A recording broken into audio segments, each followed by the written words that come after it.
Have you ever heard the name Maceo Snipes? His story is one of bravery, sacrifice, and a tragic reminder of the racial injustices in America. Snipes, a World War II veteran, dared to cast his vote in a racially charged election in Georgia. What happened next is a heartbreaking story that must never be forgotten.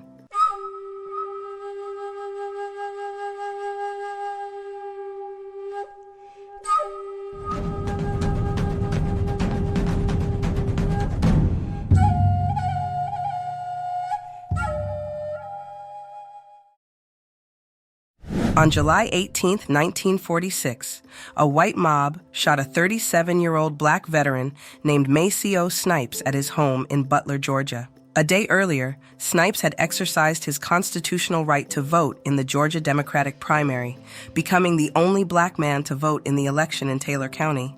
For this, he was targeted and lynched. Maceo Snipes had served in the U.S. Army for 2.5 years during World War II, and, after receiving an honorable discharge, he had returned home to Taylor County, Georgia, to work as a sharecropper with his mother. For many growing up in the racial South in the 1940s, it was a difficult time, especially if you were black and had political interests or wanted to vote. Even though he was a World War II veteran, life was difficult for him. Snipes' family later recalled that he had received threats from the Ku Klux Klan in the days leading up to the election and had considered the risks associated with exercising his right to vote. Even by Jim Crow standards, racially charged elections were a particularly fragile time for a black man seeking to vote. The most controversial campaign issue was whether any black person should be allowed to vote in the Democratic primary, similar to many other elections in Georgia at the time. Many black people were afraid to vote or even express their thoughts on voting because they knew they would be harassed. Snipes, far from a naive man, knew that racial tensions often stemmed from political issues, especially when it came to black people casting their votes or even showing interest in doing so. Just 2 years before, the U.S. Supreme Court's decision in Smith v. Allwright had ruled it unconstitutional for political parties to hold all-white primaries, in which only white voters were permitted to participate in choosing the party's candidate. This established that Maceo Snipes and other black people were legally entitled to vote in the primary, but many white Georgians resented the ruling, including candidate Eugene Talmadge, who campaigned on a promise to restore white primaries in the state.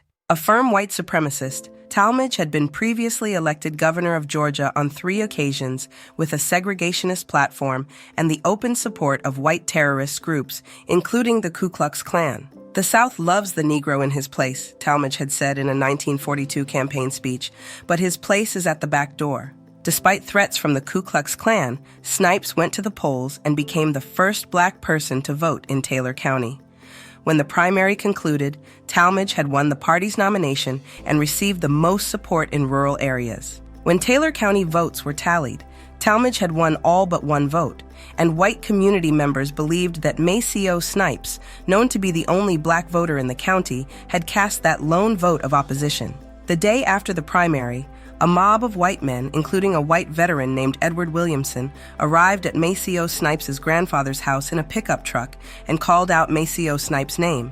Snipes got up from the table where he was eating dinner with his mother and went outside to see who was there, only to be shot by Edward Williamson, also a World War II veteran. The truck of men then drove away.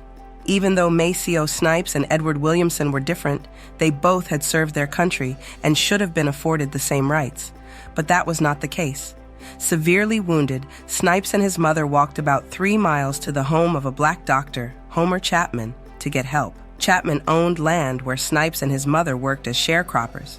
Some say Chapman took Snipes to the hospital, while others say Snipes and his mother went to the home of his sister Kate, whose 2 sons drove their uncle to the hospital in Butler. There, he waited in a room resembling a closet as the doctor on duty attended to other patients. Imagine being in great pain, sitting in a closet-sized hospital room, waiting for a white doctor to finish treating others before helping you.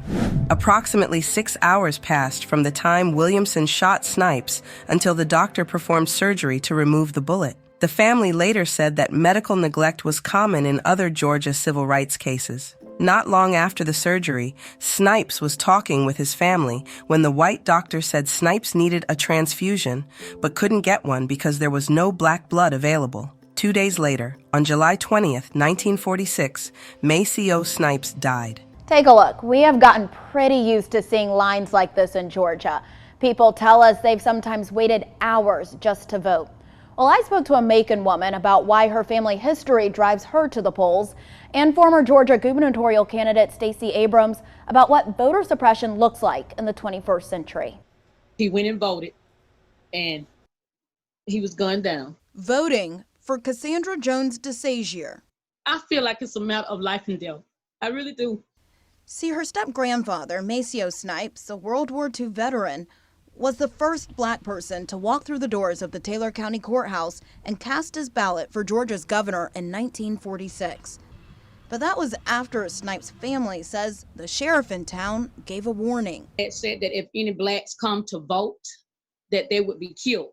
One day after that vote, several men showed up to Snipes' home, and this newspaper clipping from that year says that's when Edward Cooper shot him. My recollection of what my grandmother told me is that the hospital was so far, and he walked, and when he got to the hospital, he had lost so much blood, and they didn't have any colored blood to give him, and he bled to death basically, and he died. Can you just talk about what brings you to tears about saying get out and vote? Because I know he's my step granddad lost his life, but there are so many other people that lost their lives and died, and they paved the way for us to be able to do this. By assertively exercising his constitutional right to vote, Maceo Snipes had become a target for white people committed to maintaining white supremacy and racial hierarchy. Snipes' veteran status also added to his vulnerability. White people intent on maintaining Jim Crow and racial subjugation of black people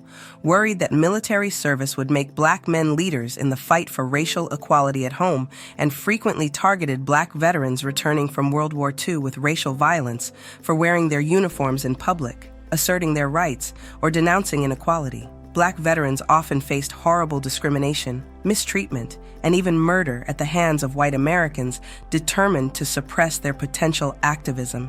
During the era of racial terror, lynching was meant to send a message of domination and to instill fear within the entire black community. After threats of further attacks, Maceo Snipes' body was buried in an unmarked grave, and several members of his family fled with their young children to Ohio. When local authorities investigated Maceo Snipes' shooting, Edward Williamson admitted to killing him, but claimed Snipes had pulled a knife on him when he went to the Snipes home to collect a debt.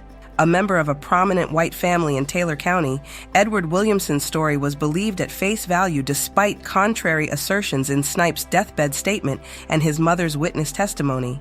The jury ultimately ruled that the shooting had been in self-defense, and no one was ever held accountable for Maceo Snipes' death. Between the end of Reconstruction and the years following World War II, thousands of black veterans were challenged, assaulted, and attacked, and many were lynched. Brave black men and women, like Maceo Snipes, risked their lives to defend this country's freedom only to have their own freedom denied and threatened, or their lives tragically taken because of racial bigotry. Raynita Snipes Alexander is the great-niece of Maceo Snipes. Alexander volunteers her time registering new voters in her home county. Alexander also began the Maceo Snipes Project, an educational drama production created to raise support and understanding within the black community surrounding the power of the vote. One person who doesn't take the responsibility of voting lightly is former Georgia gubernatorial candidate Stacey Abrams. After she narrowly lost the governor's seat, she dedicated her career to voting rights, creating her voting organization, Verified Action. It may take different forms, but voter suppression has been around since the beginning of this country. And it has three pieces. Can you register and stay on the rolls? Can you cast your ballot, and does your ballot get counted? What preceded the Voting Rights Act was a very violent approach to imposing those three impediments to the right to vote. But what we have found in the 21st century is that those same attacks on our right to vote look like administrative rules. They look like bureaucratic barriers. They look like user error. But what we need to understand is that often it's not you, it is them, it is the system. One way she told me you can overcome that. If we want voting to be easier this cycle, if we want election day to be the right process, and if we want election season, which is really what we have here in Georgia, to go smoothly, the best the best weapon that we have is making a plan to vote. What would you say to that unenthused voter? I don't think you have to be enthusiastic about the person. You have to be enthusiastic about the possibility.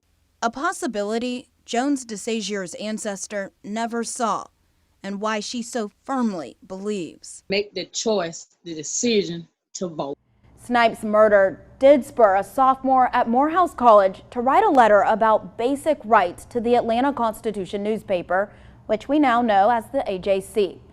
Well, that college student was Martin Luther King Jr. Maceo Snipes' story is a clear reminder of the deep-rooted racism that plagued America and the bravery required to stand against it. As we remember his name, let's also honor his courage and the countless others who fought for the rights we often take for granted today. If this story moved you, please share it to ensure Maceo Snipes and others like him are never forgotten.